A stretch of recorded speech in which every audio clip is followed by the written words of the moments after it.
Hello, everyone. Welcome to the Challenge Season 40 Battle of the Eras Wrap-Up Podcast for Episode 11. I am Brian Cohen. With me, as always, is my co-host, Ali Lasher. Ali, how are you? Happy Valentine's Day. No, happy Halloween, Brian. Boo, boo, boo. Happy Halloween. Boo, boo, boo. Oh, it's like a ghost. Yes. I'm excited to be talking to you about episode 11. As my brother said to me this weekend, that's still going? The challenge, or like in general, or this season? No, he meant this season, because I told him at the beginning of the season, like, you should check it out. It's got some old faves. Mm-hmm. I was like, that was only 11 episodes ago. Yeah, say that for when like New Year's. I feel like when it's New Year's, is like, that's still going? Yeah, that's how we'll feel. But no, we're still, I feel like we're right in the midst of it. Feel great. Those last two episodes, especially this one, another great one. Here we are. I'm ready to rock. We have some litigation to do from fallout from last week's episode. That doesn't sound good. Do I need to get my lawyer? Can you be my lawyer? Or I was gonna say it's like the people versus Devin versus Bananas. No, it's in the case of Devin versus Bananas, there have been sort of dueling podcasts post last week's episode of like the challenge is who wrote the note is now who started the fight between Bananas and Devin. So the devil works hard, but our listeners work harder, and we have two people who wrote in little summaries of what's been going on respective podcasts before you render your verdict. Okay. Let's hear both the cases. What is the case for Bananas starting it? Okay, so well, I wish you asked Devin, because I feel like it flows. All right, we'll let it. Okay. What is the case for Devin starting it? I mean, people have been knowing me. People have been knew me for 10 years, and I'm just a little inflexible. I could have just reversed it, but here we go. Brittany Ford says, Bananas has been saying on podcasts for a couple weeks that when he says Devin started this, he's referring to a time where Devin was drinking and just told him that when they get to the halfway point of the game, he's going after him. According to him, this happened before the Michelle drama. So this is only like a little bit different than what we actually saw. Where Bananas confronts Devin and is like, you said you were going after me. And he's like, yeah, sure, everyone would go after you. I guess Bananas is saying there was a deleted scene of Devin saying that before I told Michelle he doesn't really like her. Okay. Fair point. So Alex Kulik says, this is also just Bananas' side of the story. Devin was on the official challenge podcast last week and gave his take. Sorry for the incoming wall of text. Alex, no apology needed. We appreciate you. Just before they flew out for the season, Devin and Tori met up with some challenge folks at Bananas' gym. Shout out to Rumble. We need to discuss that in great detail. Then there he told them that he was going to do 40, but couldn't be there for long and had to leave a couple of weeks in. Devin said this is a comic tactic used by some vets that usually works. Lie about having to leave early to disarm folks and make them think you're not going to be a threat. Shocking that this aired on the Challenge official podcast. Like, I am gag gooped the whole boat. That's editorializing for me. So Devin thought, you're clearly lying and trying to manipulate me before the season has even started. Why would you do that to someone you're supposedly cool with? So he went into the season super wary of him. And then lo and behold, after many weeks where Bananas sure didn't look like a guy trying to go home early, Devin basically called him out and said, okay, you're trying to go home early. Let me help you with that. Interesting point. Interesting. So Devin is saying Bananas started it by lying in bad faith at Rumble of East Boca. So the question is, who do we believe? I mean, I think it's. I don't think it's mutually exclusive. I think you probably believe both of these things to be true. But to your Gab Goop's point, it is crazy that that's brought up on the official challenge podcast. That it's a tactic, which is an incredibly smart tactic. I would love to know who else has done this in the past. Of the idea, oh, I have to leave early. You don't have to worry about me, and then they, pull the old rope a dope. I mean, we've seen Wes do it in the past, but actually have to leave early. Obviously, there's like the speculation about Tony about actually leaving early. So I would love to know people who fake that. It's a great fake out. To me, those things can both be true, and it doesn't really impact my belief about everything that's gone down this season. I agree. I wrote this in the Facebook chat, but or Facebook group, whatever. And what? Not and what. Thank you guys for putting this together, but and what to Bananas and Devin. I don't think, taking away what happened with Bananas and Michelle, like my takeaway from that is it's not who started it.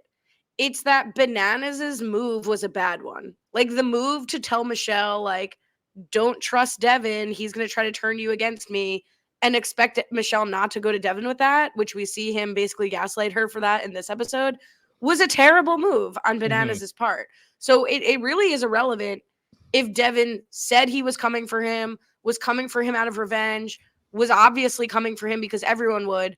Who cares, Bananas? If you want to be the GOAT, if you want to be 7 rings, I'm the greatest in the challenge, then you need to be prepared for people to come after you and have a better response than like starting weird gossip that's just going to blow up in your face. Yeah, but now I couldn't be happier that he is. This is like my favorite Bananas move of all time, because he has made these last couple episodes just an explosion of good challenge drama, setting up the stage for how the season is going to play out, really pinpointing the two sides, getting everyone great reaction shots through this entire episode. Like, this is one of the more entertaining moves Bananas or anyone has done in years, the way it's played out. We did the biggest gripe of some of the more recent challenge seasons, especially with the Vacation Alliance, is everyone's so nice. There's not like much drama. It's all just like so competition focused. And now it's like, all right, the gloves are off. We're throwing people under the bus. We're like getting people to turn on their friends. Like, this is exactly what the show is needed. And thank you, challenge producer Bananas, for really kicking it going. Yeah, to me, it's two separate things. It's like, was that a good move, or was this the intent Bananas intended to have by making the move? Like, no, I think like maybe he hoped it might cause some dissension amongst the Vacation Alliance. That's not what happened, but he did get his way because 2 of them went home, including Devin, dismantling the Vacation Alliance. Separately, I bow down at the altar of Bananas on season 40. Like, I will kiss all 7 rings. Like, this is no, yeah, clip it, clip. Like, this is the last 2 episodes are the best Bananas we've seen in seasons, right? And it's I was saying this to my brother again this weekend. Like, I think the challenge, and this novel point, hot take, and we've talked about it, exactly what you said. The challenge has hit a little bit of a social game slump, and I think we'll talk about it in this episode, but when Bananas' big claim is that like Tori can't protect anyone, like everyone she wants to protect, you kind of can in a game where you go to the final with like 8 people or 10 people. Right. You can't in a game where you go to a final 3 or final 2. So the game mechanics, not only in the fact that it's one of the only shows that relies on a reoccurring cast, but is also one of the only shows where there's a huge amount of people that make the final. You can kind of just go in and rock with your friends until the end, with a few exceptions. So it's awesome to have Rachel and Bananas like disrupt this and have to play kind of an older school game and have to play kind of a game more in line with some of the other reality shows that don't have like these big histories. And it's awesome. Like, it's really, really awesome to see this again. Yeah, it's great. And I think I was trying to like take like a step back and think about what was causing some of the more boring gameplay. And I think for the challenge, it reached an interesting stage where a lot of the key players, like Tori and like Jordan, they had reached a stage of being so involved in the challenge world that they don't need to make big moves anymore. They don't need to create drama. They don't need to do anything to punch their ticket back because they've already established themselves. And they've also, because they're so involved in the challenge world, this is their livelihood, that they need to do well a lot of times that they're on it. So that doesn't incentivize them to backstab people. They want to keep their friends because they want to get to the end and win, and they need the money to win. And then you usually would always have this group of rookies that are trying to make a name for themselves. So they're willing to like take big risk and do these big things to cause drama, but they don't really have that anymore. But now there's like the late stage person, someone like Bananas, where he is so successful now. Not off late the stage. show. But he is so successful off the show. It's so many things he does. He genuinely doesn't really need the money. Like, obviously winning $500,000 would be fantastic for him, but doesn't need to win the show or go far in the show for the money. He can now do this, like he says, for the love of the show. He just loves doing this. He loves causing this ruckus. He loves getting people to turn on each other and be the puppet master and do all this stuff that he's now needed, because like people like Tori and Jordan, there's no incentive for them to do it because they just want to get to the end and win. But as like, he's like graduated past this world, but he's still in it. So he's like, I can just do that, whatever the heck I want, and like cause chaos. And then if it works, great. If not, I'm making a great show for myself. See, I think I would put the problem also in line with the same thing. Like, I don't think Tori and Jordan, like, and Devin really come to win, right? Like, they don't need the prize money. And I think that hurts the show too. Like, we see that. I think the people are like, oh, Devin's not here. It's like hard for me to even want to stick around. Like, like why? Like, you're here. Like, this is should be you should feel like this could end at any moment, and you should appreciate this, and you should be hungry. Like, Kylan somehow maintains his hunger for this game, right? Like, Melly T maintained his hunger for the game despite like having sort of a regular ticket back at a certain point. But what I thought you were going to say, and I think it's different with Bananas, like he certainly has this love of the game that sort of transcends the cash prize or the check. But I'm interested in sort of these late stage, quote unquote, people making a return, like Aviv or Rachel or even Bananas, I think is in this category now of like, we've got to like show that we can still hang, continue our reputation here, make moves, and we have the experience to do it. We're not like 22-year-old like people who are like here and being crazy. Like, we've got the game experience and the hunger for the game because we've taken off 10, 5, 2 years, whatever. So I don't know. I don't know what like the answer is. I hope we don't get with the news of Tori and Casey maybe taking a few seasons off. Like, I think it is a mistake to cast 10 people from the same alliance and friend group. Like, I just don't think the challenge format can really support that. And I think this shows it. Like, we lost 2 people from the Vacation Alliance and the game really opened up and has become a lot more fun. Yeah, and look, the show, I mean, I can tee it up with the flashback. We get teeing up for what's supposed to happen this week. Bananas Scorn. You go after Bananas. He's going to fire the shot. I think that was Bloodlines. It seemed like that was the flashback that we got to him. And this is how it play. You don't piss off Bananas without it coming back at you. And that's what the Vacation Alliance-ish crew had to deal with for this week. But even this, like, even Tori coming in gloating too, and is like, thank you for not picking me. Like, I'll never forget this. Like, that was Tori has become, her likability to me has surged also without Devin. It's almost like when she was out without Jordan. Like, I think Tori having sort of to force her hand to actually play, to make a move like putting in Bananas or like, you know, weighing that risk and now gloating about it. Like, it reminds me of old school, like Wes and Bananas, you know, like it's 2 titans going against each other. And it's made a rising tide lifts all boats. It has made me like everybody more involved to send Devin home. So we get very clearly it after 2 sides of the house. I mean, it's not too surprising. We kind of got it laid out at the end of last week, but we have the Bananas Angel / Rachel CEO alliance, Bananas, Rachel, Aviv, Laurel, and Jenny against the Tori crew, which they lay it out, which I want to get into as Tori, Jordan, Corey, Kylan, Olivia, Michelle, and Naya. And then I was trying to track through the episode. I could not figure out the 5th person, but that leaves Derek, Cara, Nehemiah, Theo, and Josh not included anywhere. That's it. And that's it. But so even that, so like the 5 people not included, Theo is an odd one not to include in the second group because he's obviously very connected to Olivia. So, and subsequently Michelle. So he's with that group. And then that leaves really Derek, Nehemiah, Josh, and Cara. And I'm surprised Josh is not in the Tori group because they're still, I think, still pretty close, Tori and Josh. I know they had some beef, but he's more so there. But then that really does leave Derek, Cara, and Nehemiah in like this weird floater spot. They don't really know who their allegiance is to. And in this game of like picking targets and firing shots, it's like a very good spot to be in. Yeah, so let's try to place the remainder because I had the same thought. I think, you know, what we don't know is like Tori could have mentioned every single other person on her alliance and the edit just clipped who they wanted to clip of who's interesting or whatever. Sure. So whatever, but we're watching the show we're watching. So it is interesting. Maybe it's Tori's perspective, right? Like these are the people she's working with and Theo sort of branches off Olivia and he's not top of mind to her, which makes sense.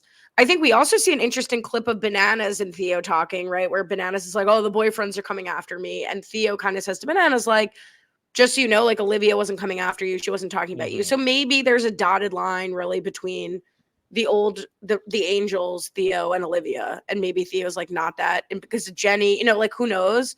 Right. I could see him kind of protecting Olivia, but not necessarily everybody else in that grouping. Yeah, I think that's probably right. I think the one person that is very much not really with anyone is Kara. I think Kara is like this weird floater that could be targeted at any time because she is like a threat for the final and is like sort of against Bananas, but Bananas almost has like a lot of other people to deal with that maybe he won't even deal with her. So I do think she is the most not connected to anyone for the women. And then Derek, I think, is the most really not connected to anyone for the men. Yeah, I think it's tough with Kara because she's connected to Rachel and she's connected to Michelle now, like with the moment against Laurel. But Very definitely loosely, doesn't though. fit. Well, I don't know, right? Like, I really just like don't know. Kyland was on Laurel's side, right? And they're on opposite sides of the house. So I think, like, to your point, she's more independent. Like, she Yeah. has some relationships, maybe with Jenny, definitely with Rachel, but not with Laurel. Certainly not. We didn't really see how her and Aviv interacted on their era, but question mark. Derek, you said was the other one the least connected? I would say so. I mean, obviously he just lost Ryan. So that was like his clear number one. He was obviously very close with Avery. She just went home. So I don't know where Derek really lies with anyone specifically. Yeah, he says towards the end of this episode that I think his game plan is like Olivia, Cara Maria, and Michelle, which is interesting, right? Because like they're not working together. And I know like it seems like maybe Derek and Rachel could have something off, drafting off of the relationship with Ryan. What's also interesting to me really is Nehemiah, because we've really seen like 8 episodes of Corey and Nehemiah's relationship to no end, right? Like, why do we continue to see how much loyalty Corey says he's going to have to Nehemiah over perhaps the likes of Josh? We see Rachel this episode pretty acute, like keenly going after forming a relationship with Corey and Nehemiah, which I think is good for her. So I think it's perfect that Tori gives this narration, because I do think from her side, the Bananas Angels that she lays out are her enemies. The people she says are her main people. And then the extra people are the extra people. They have game, but they're not really in Tori's main alliance. And I think that brings us to Josh, which is what you've already teed up. And I do think Josh is someone that Tori and Corey are going to look at sideways for the rest of the game based on his sort of willingness to work with Bananas. If Bananas is my biggest enemy and Josh has already made 2 moves to kind of help Bananas, I don't think Tori is going to target Josh necessarily, but I could see why he's not in her like inner circle right now. Yeah, and I think Josh is also, I mean, he's obviously demonstrated some shaky-ish allegiances through the season, but I think with the way this power structure is laid, or the game structure is laid out, he's not really a super important alliance member to have, because the only way you get power is by winning a daily or winning elimination by yourself. And that is not Josh's specialty. So, like, if he's into elimination, he's probably going home, and it's unlikely he's going to win a daily. And even like winning a daily's not even that much power when it gets down to it. Like, sure, like you just have to be the target for that specific week, and like only so many choices to go in. So the most power really is the people that are come back and win the elimination, because they're the ones that are going to be firing the direct shot back at you. So for someone like Josh, it's almost not even that important to nourish that relationship, because if he happens to go into elimination, he is probably going to go home, and there's not much there to help you. Totally. No, it's a good point. What do you buy Bananas that Bananas and Kyland have this conversation where Kyland's like, I've only been on 2 seasons or 3 seasons, and I knew 100% that Tori wasn't going to be an option to be nominated. Kyland's kind of coming at Bananas, I guess, for picking Naya and not Cara Maria, kind of splitting hairs there. And Bananas says, like, I really didn't think about it. I thought I was going to be able to pick Tori. You buy that? I actually do, because I think if he genuinely had time to think about it, he would have picked Cara. And I think he actually just got caught up in the emotional moment of like, damn it, I can't pick Tori. What am I going to do? Let me just go after the people specifically closest to Tori. And that's not Cara. So that's why he went after Naya, Michelle, and Olivia. I think if he actually had time to think about it, it was a no-brainer to throw in Cara to try to get her out. So I do believe that. But I believe it because I've seen this 100 times and I didn't think about it. So I believe it that it's possible. But this is what I don't understand. This is what I think we're all lucky about, that like Tori and Bananas are in such a grudge match that they're going to come after each other when it doesn't make any sense for them to do so. Because again, the women, again, not to you, just like again, because I like, again to myself, the women want strong men, the men want strong women. That should be a flaw of this format. But instead, it's a strength because Tori and Bananas are taking it personally and coming after each other regardless. They can't trust each other, whatever. I get it that Bananas and Cara are not working together per se, but why would it benefit Bananas at all to get rid of Cara if they could like crack some kind of like, there's going to be two winners, a male and a female. We can only help each other, whereas Nia is a liability in the final. Yeah, I that's all fair.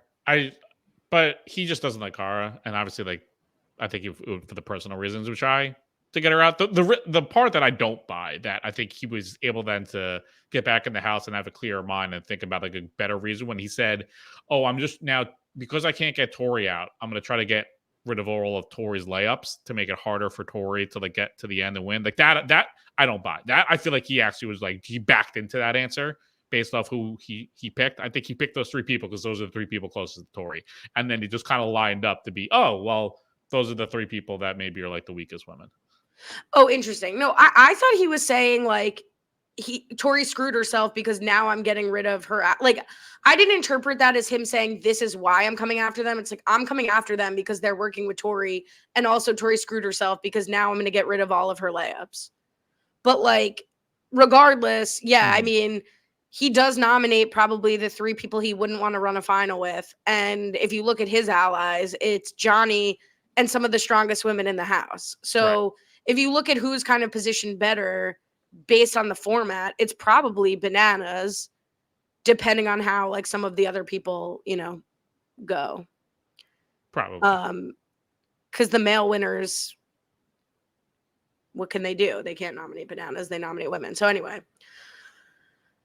it's interesting. The Banana Man, I think Bananas has a good chance. I mean, besides Jordan, Bananas is really, I think, set up extremely, extremely well here, despite being like public enemy number one halfway down the stretch. Yeah. It's a big besides. It's like, a big besides. Yeah. I mean, that's like, I can make a couple of dark jokes. I'm not going to, but it's a big besides that like Jordan is going to, well, it's okay. Never mind. No, that wasn't, please tell it. That was like, wow, we all are safer now. Thank God. I was trying to think of what's bigger than a side. Like it's a big center. It's such a big besides. It's a center. Okay. Now we all forgot what Brian was going to say. But I do want to criticize Kyland here because it's just like, if we want to talk about what's worth your social capital, confronting Bananas to complain on a technicality that Nia, while not working with him, is not the person most not working with him, so shouldn't have been nominated. Like, Kyland, I'm sorry. Like, take the L. Your girls are nominated. Yeah. Also, like, twisting the knife, be like, what are you, an idiot? Of course Tori was going to be safe. Even I knew that. Like, you've been doing this for your entire life. Again, I love it that he did it. Probably save that for the confessional. Probably more the better place. But good. Thank you for saying it to his face. Made the funnier moment. The one criticism I want to level also against Bananas, despite being just grateful for his presence here this week, is I think he really botched the Michelle conversation. Yeah, I would. You don't have to agree. That's some level setting that. No, I think. He doubled down to his story. I don't think it didn't go. It didn't go any way differently than I thought it was going to go. I didn't think he would also take ownership and be a different person than he's been for his entire existence. He's not going to own like his mistake and just like double down. Like, I did this for a specific reason. If you can't see that, you're an idiot. That's been the Banana Man way. So I think what he misses the opportunity here is like, I really do think Michelle kind of comes to him in earnest. Devin's gone. Michelle's really been down a few episodes in a row. At least we can see that from the edit. I don't know what's visible there, but she comes like pretty sensitively crying, not angry, but like really upset, and is kind of like, I thought you and I were friends and this happened. I think Bananas had a real opportunity there to manipulate her. I'm not saying he should have like owned his shit and really made up. I just think like from a game perspective, I don't know why you see somebody whose feelings are hurt because your friendship is in jeopardy and you don't say like, look, maybe I misread it. I took it too personal. I misunderstood. You misunderstood. Like, let's just move. Like, you hit me, I hit you. Let's try to move forward. And I do care about you. And maybe you get something out of it. Like, I just felt like she was in such a vulnerable moment. He could have taken advantage of it. Yeah. And it was right there for his taking. And it would have been a smart move because for all the people in this house, anytime someone of the opposite sex comes to you, it's like the biggest thing you need to have in this game. Like for both of them, it's a huge benefit for them to be on the same ground of not targeting each other more than like any other relationship, because you're going to want to have the men and women on your side. But I think almost Bananas might have just been blinded also by underestimating Michelle, thinking like, yeah, I could, manipulate her and get back in cozy terms, but I think she's going to go home. So it's not even worth the social time or my capital or anything to do it, because I think she's going to go home. I mean, we saw him like mocking her basically in the daily. So I think he thought Michelle was on death's door, and I was like, it's not even worth my time. You're going home. Yeah. And maybe it's really for Michelle and Olivia and Naya, before the end of this episode to figure out of like, we're not in the same boat as Tori. Like, Tori's going to pick this fight with Bananas, and we all are mad at him too. But like, we're going to go down one by one. Tori's not. Bananas isn't. So, like, we're going to be the ones hurting here. We should, like, go make a deal or make nice about it. I mean, I respect that they didn't. And maybe they did try to, right? Because we see Olivia also have a tearful confrontation with Bananas that blows up in her face. So the women are trying to just, like, get their apologies and move on. And Bananas is like, no, I hate you. Like, and it's great. Did it's I say incredible. that? like, thank you, Bananas, for being so petty and spiteful, because it's, again, it would make all the sense in the world for him to like go the CT route and just get all the women to like line up and like be on his side. But he's so spiteful with all these people that he's like, screw it. I hate all of them. I want to get you all out. Let's go to the daily, unless there's anything else you wanted to get to. No, I think that's it. We can get to the daily. What about a commercial break? Oh, we are going to go to commercial break right after this. All right, we're back. For the daily this week, building bridges. I'm so annoying. It's basically this one, kind of straight out of Mario. You have to go through an obstacle course collecting gold coins. Many different steps along the way: climbing, swinging, jumping, the whole 9 yards. If you fall off at any point, you are DQ'd, and it ends when you swing through a large amount of boxes to stop your time. Yeah, I mean, it was cool. I would like to go to like a children's birthday party that had this set up. Like, the activities did look difficult. It was like American Ninja Warrior. But like, why? Like, I just thought like it was a little boring to watch. I got happy when they like did a much needed montage, like sending everyone through. But just like, I don't know, we hear Michelle gets a 30-second time penalty, and then we have like really, I mean, it ends up not mattering because she DQs, but like, it's just impossible to track. Again, like, it was cool, but okay. There's a reason I feel like Survivor doesn't run challenges one person at a time. Like, I don't like it when Big Brother does it either, to be honest. Yeah, anything one at a time for his 17 heats is going to get repetitive, but this was interesting. I mean, this is like kind of what the challenge is about. I'm sure this is the type of stuff everyone who trains for the show does to train for the show. So that's what made it stunning to see Cara DQ so quickly, because it just feels like this is the type of thing she does like all the time, and to see her just like slip and fall right away was drastically surprising. And then Theo, another one, very surprising to see how poorly he did. He didn't DQ, but had the slowest time for the men. But very surprising to see him do very poorly. Yeah, I feel like we're getting a lot of attention to that. That like Theo, like people were like, "Oh, he's gonna be so good. He's so intimidating. He's so tall," and like kind of blowing it physically. He's a new Brad. He's the clown. he's the male clown that gets the joke to plan. It sucks. What did you think of this? Is the first penalty we see for losing the prior challenge for the women. 30 seconds.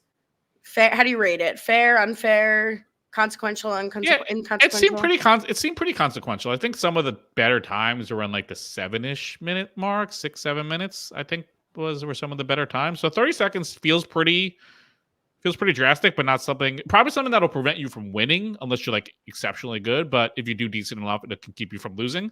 So I think that's probably the fair punishment to have.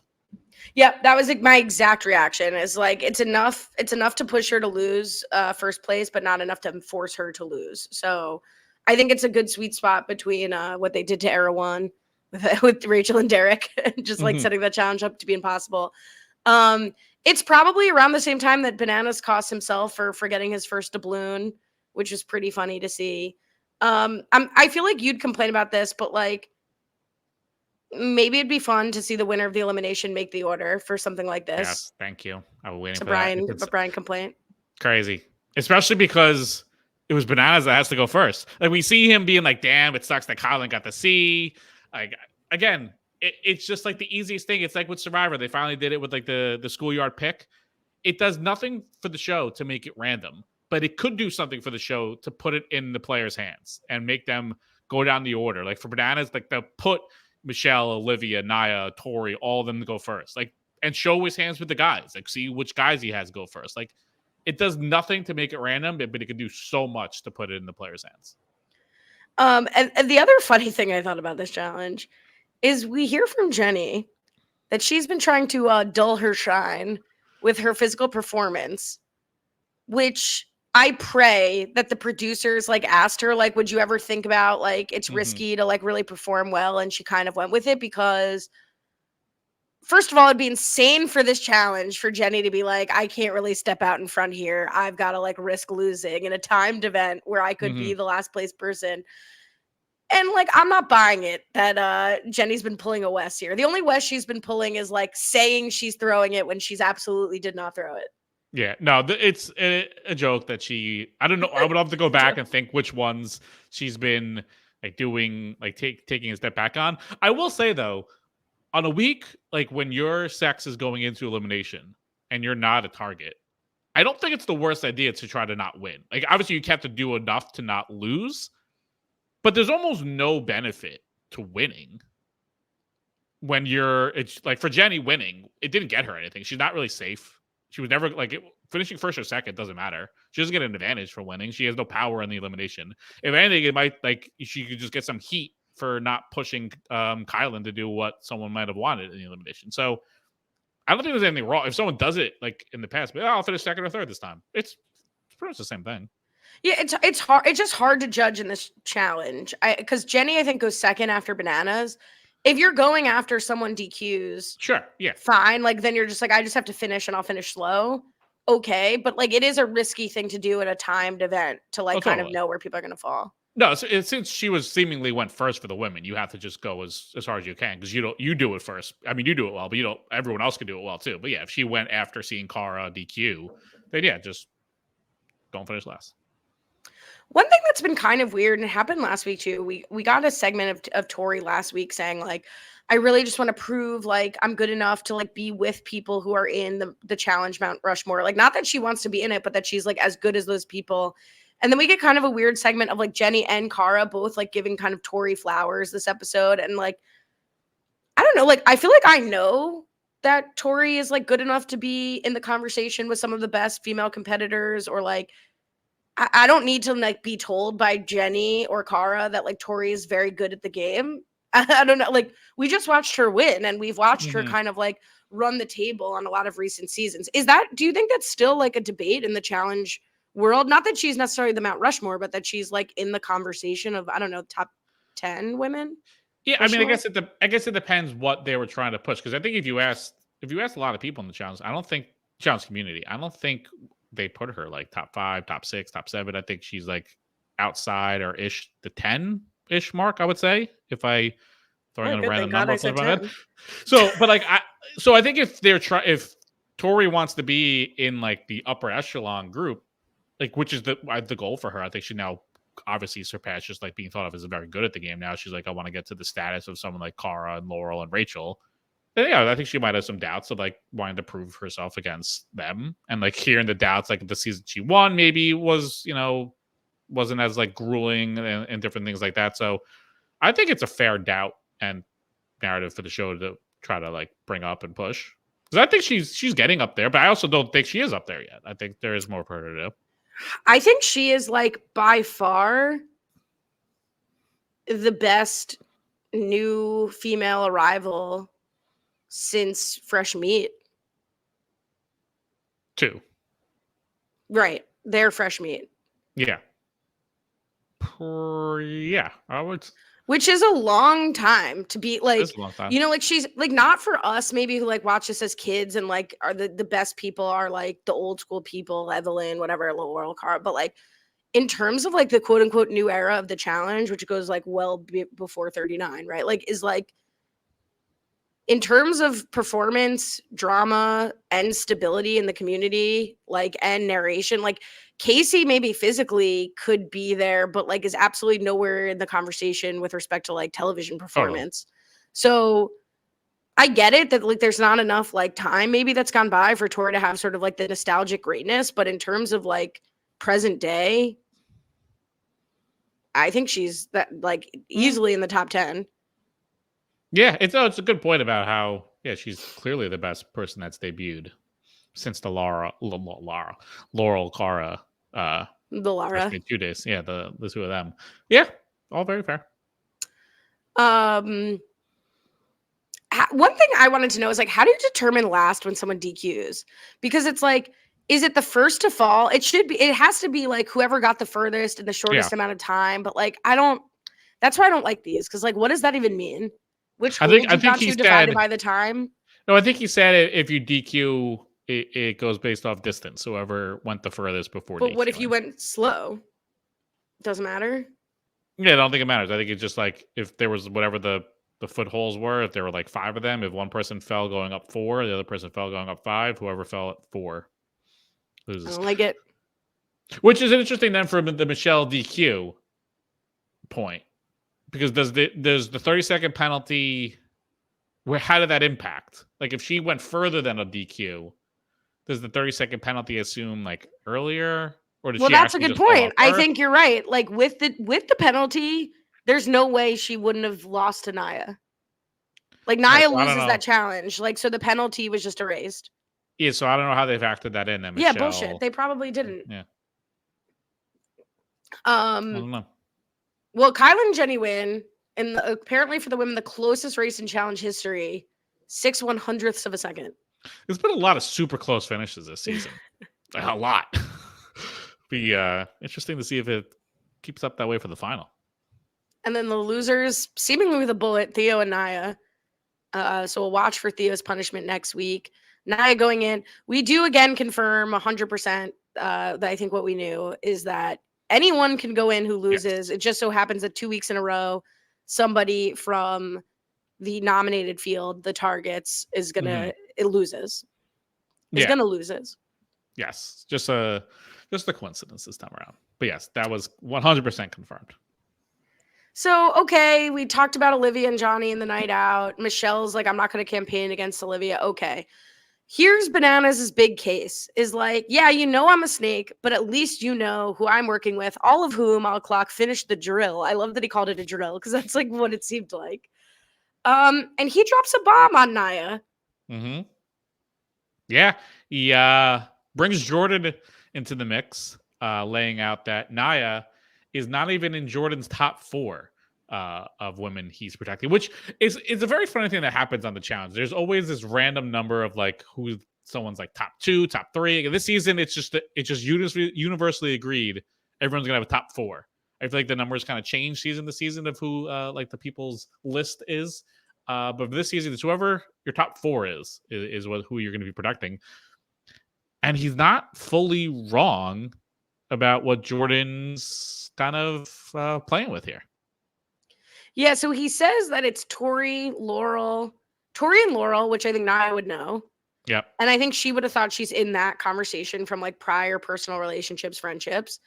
And then that Jordan has kind of made inroads with Aviv and Rachel. Mm-hmm.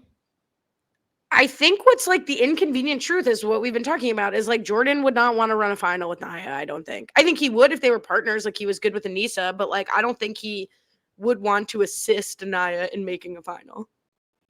Yeah, I mean, if he doesn't want to run a final with Cara, he definitely doesn't want to run a final with Nia, but he likes Nia enough not to like say it to her face. But I think, push comes to shove and it's like pick your partner. He's not running over to grab Nia come a final. Like he's definitely looking elsewhere for a partner. And as he is probably thinking the way this season structure is breaking out, I need not only do I want strong women in a final, I want to work with strong women that are potentially going to be in elimination and win and keep me safe. And that's very much people like Laurel, like Rachel, not like Nia.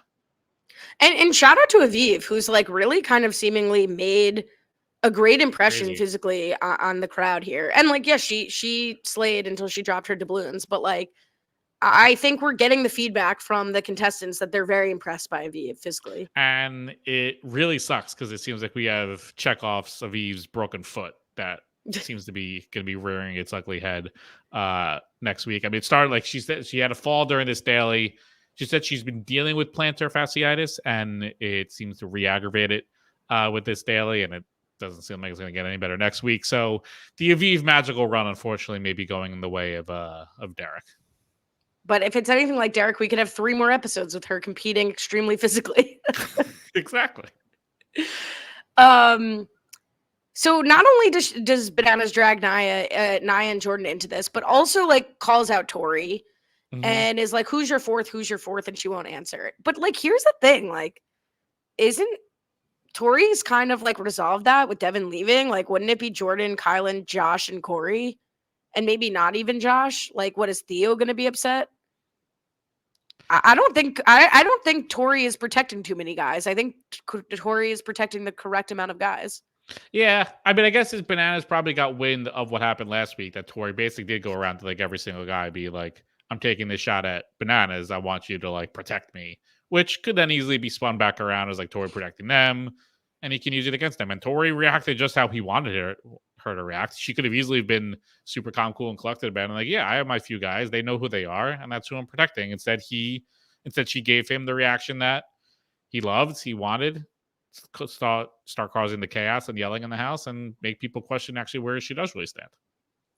Yeah, I mean, I think what she could have said, which is, I mean, what you said is great, but like, all she promised them last week is to go after Bananas. She's like, the best thing I could do to protect every guy in this house is to continue to come for you, and that's what I'm doing. And like, every guy there would have been like, yes, that is what she said, and I will keep her here as long as she's doing that, and she's a beast of a partner. So like, again, like, I'm not convinced. Yeah, maybe if Bananas is gone, Tori's gonna have to like pick a new target, but I still think like she's not connected to Derek, and she'll take shots. She'll take shots at she already, nominated Derek in the last time, Nehemiah, Theo. Like, there's plenty of guys she has left to take to the final to target until the final. Yeah, no, there are. I do like Bananas trying to drag Jordan down into this because he knows, like, again, he can't do anything to get Jordan out. He can only try to manipulate and create situations for the women to question him and to take the shot at him. So that's what he's trying to do. I mean, I think it probably would have worked seemingly. I mean, it did sort of work. Like when Nia would have made Jordan a target and it worked, Michelle took the shot at him. So he's doing anything he can to get Bananas out because he knows that by far and away he's like the biggest threat for him, and he's trying to do it especially because if Jordan's now trying to work with the women that Bananas is also trying to work with, then it could create a conflict of interest between the two of them down the road.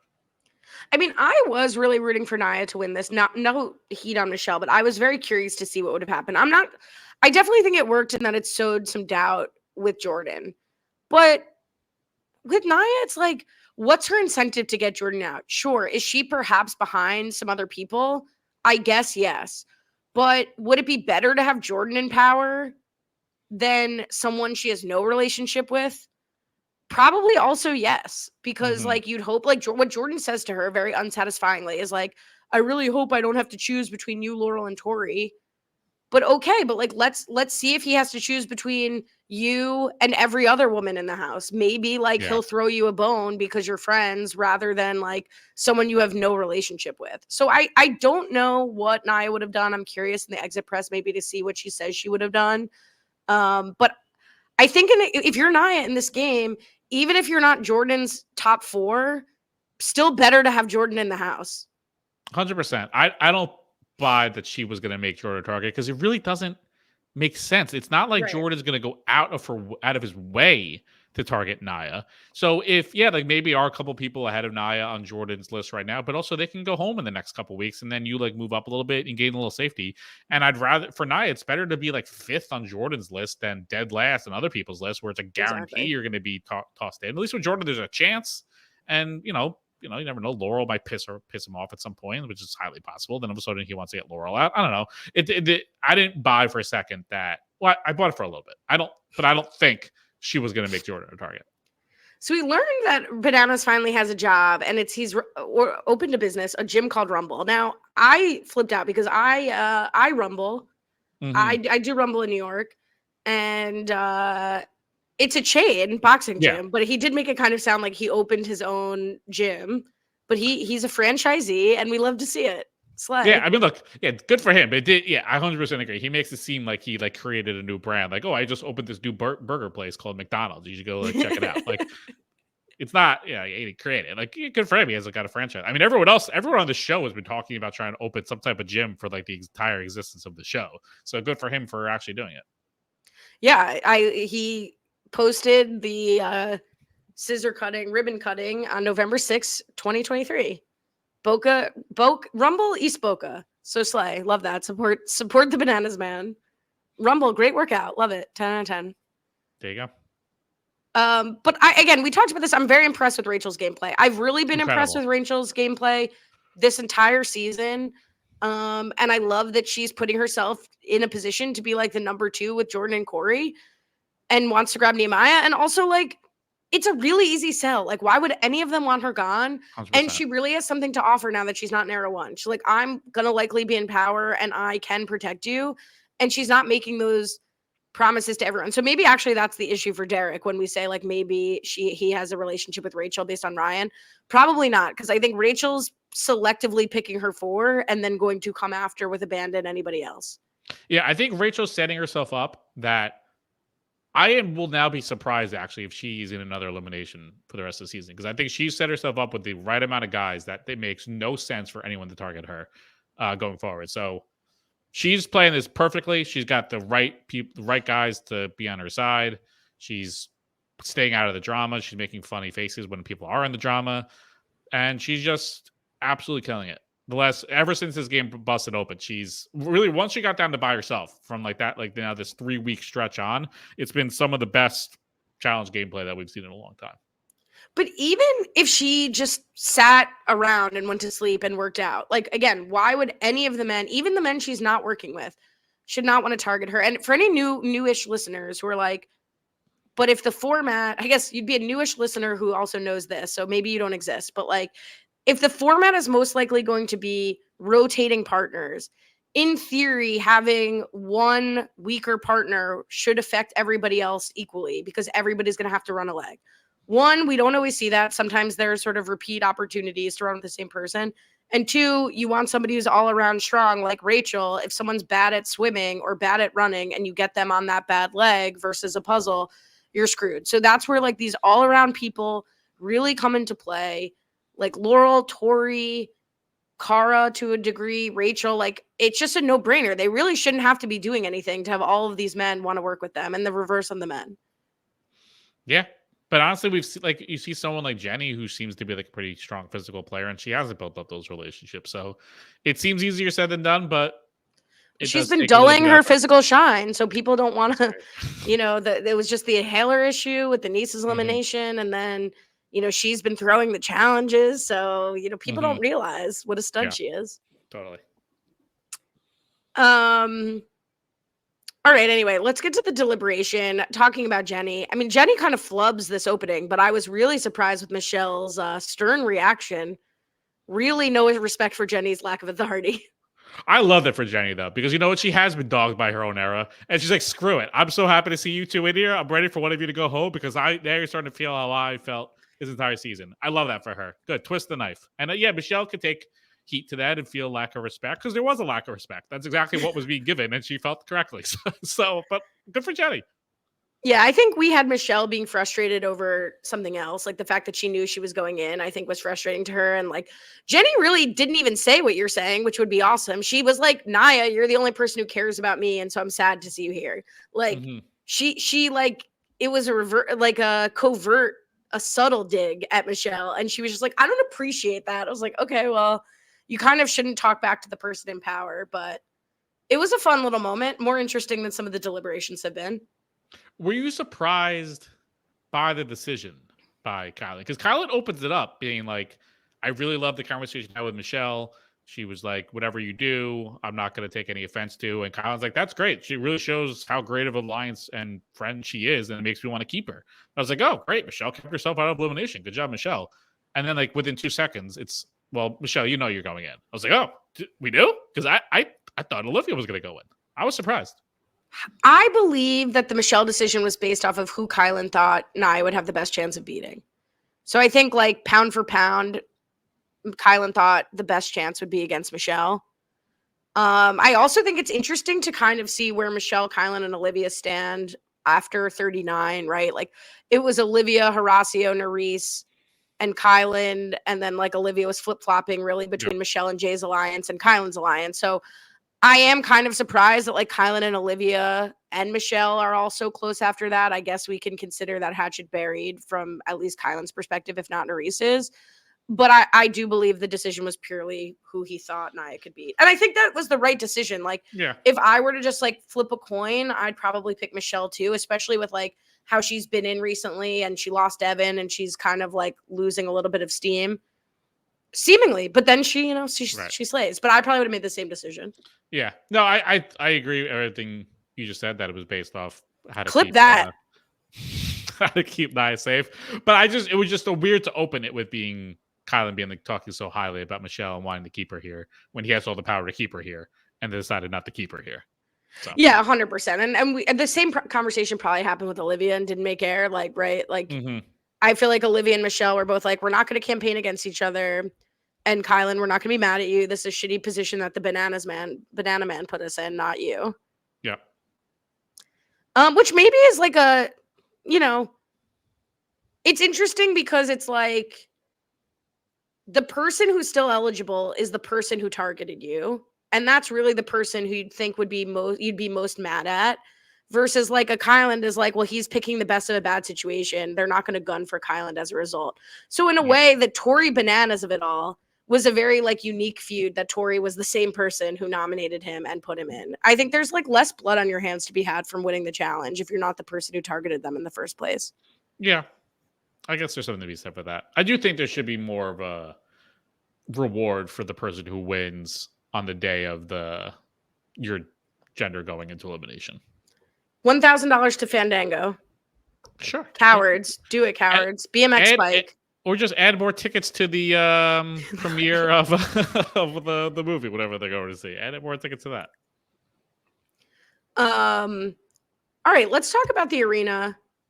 There was a funny quick scene. Theo was comforting Olivia. She was very stressed. Olivia just had a very funny line. She goes, I don't want to pray on Nia's downfall, but I am going to pray for Michelle win. And I just thought that was very funny. Like saying you're not going to pray for her downfall while at the same breath praying for her downfall. Which I don't know. It got a chuckle out of me. Yeah, Olivia tells us a lot this episode that like Nia is a best friend for life, but she's not Michelle. Right. I'd die for her, but it's very Meatloaf. Like I would do anything for love, but I won't do that. Like I love Nia, but she's no Michelle.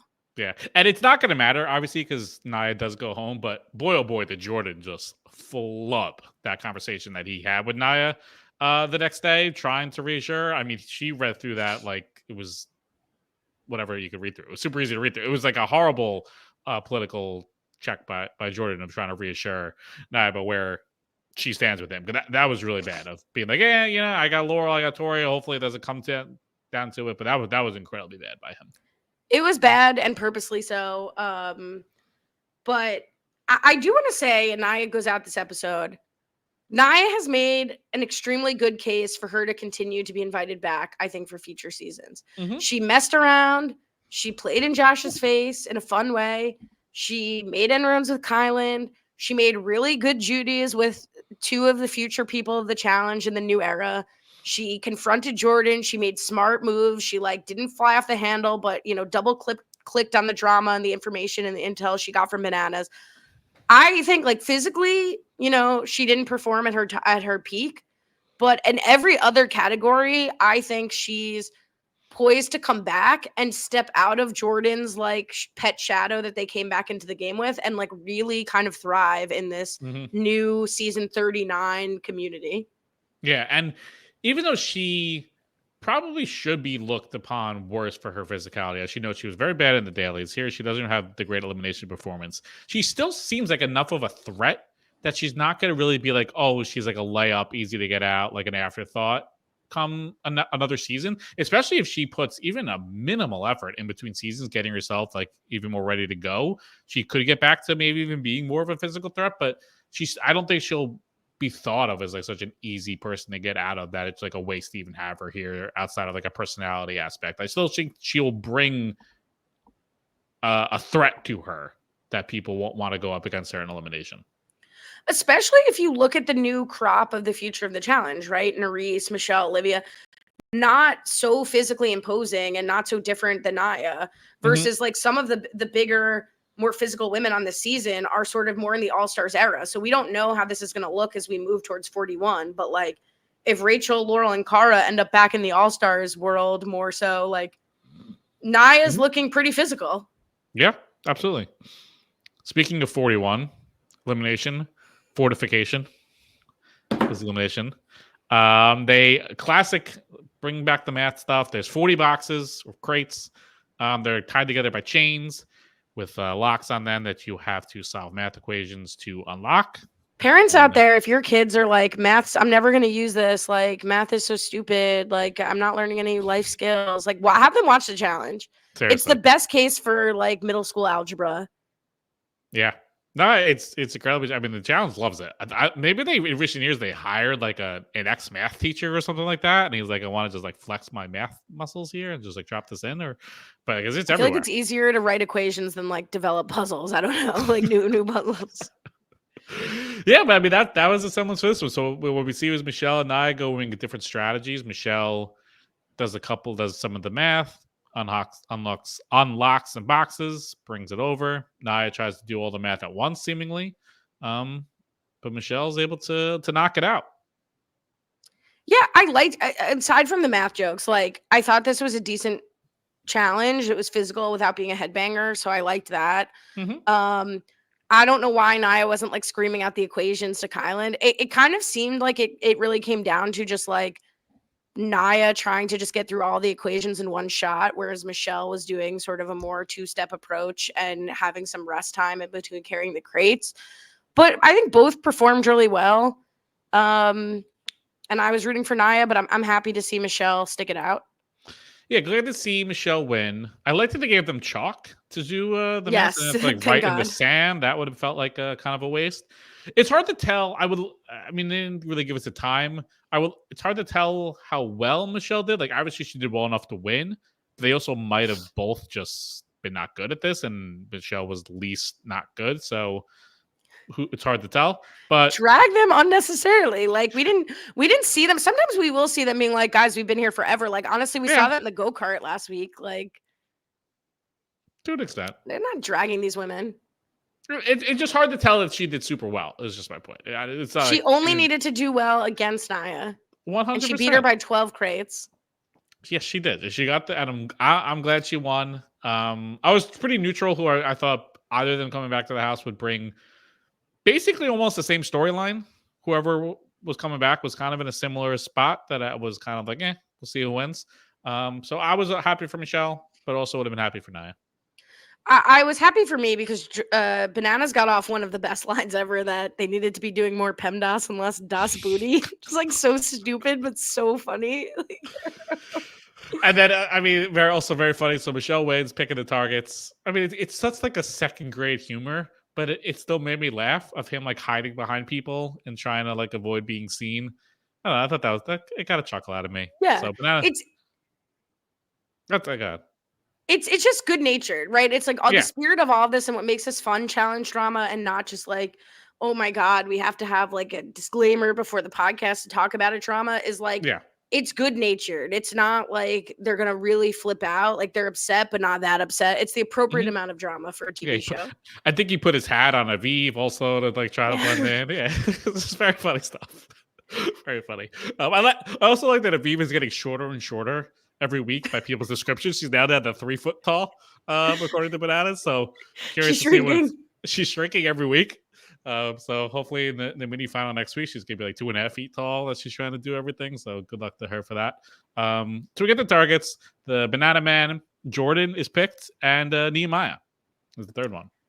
So Bananas takes credit that like his little inception with Naya caused this with Michelle nominating Jordan. And again, far be it for me to critique Bananas in the last 2 episodes, but I will. This had absolutely nothing to do with that. Like, if you look at the rest of the field, she's not going to nominate Derek. She's extremely close with him. She's not going to nominate Josh. She's not going to nominate Kyland. So I guess she could have nominated Corey. Could have been Corey. Yeah, she also wasn't going to nominate Theo. So yeah, it could have been Corey instead of Jordan. But Corey's been working with those people more than Jordan, at least from Michelle's perspective, I think. Like Josh, I don't know.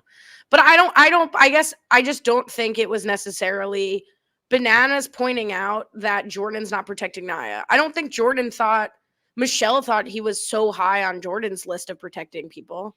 Maybe the exposure of the Rachel and Aviv deals did do something to tip the scales versus Corey and Jordan, but she didn't have a lot of places to go.